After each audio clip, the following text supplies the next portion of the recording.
How did I go from this to this?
Inches ha, inches. Oo, 41 inches.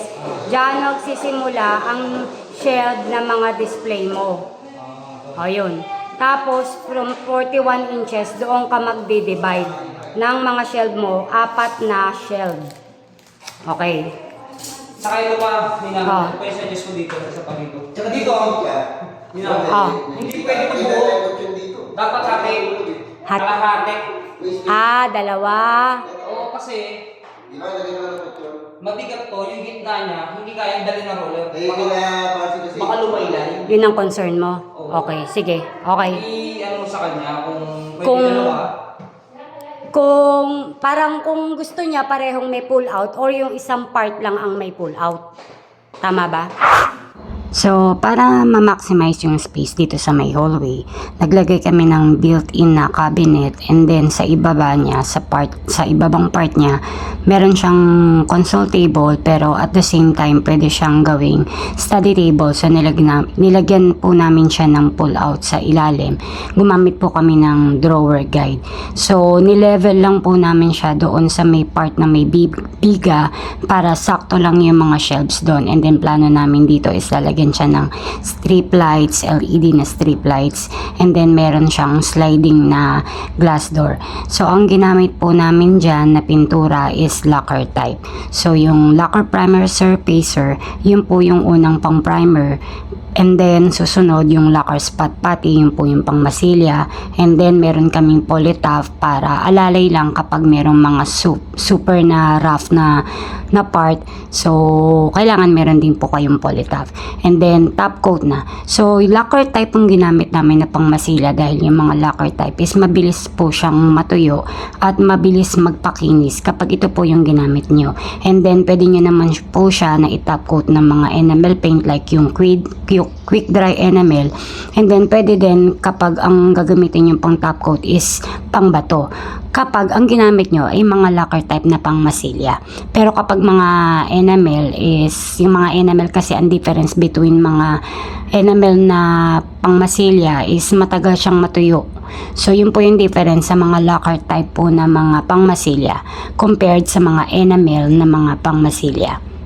So itong LED na strip lights na nabili namin is sold per meter.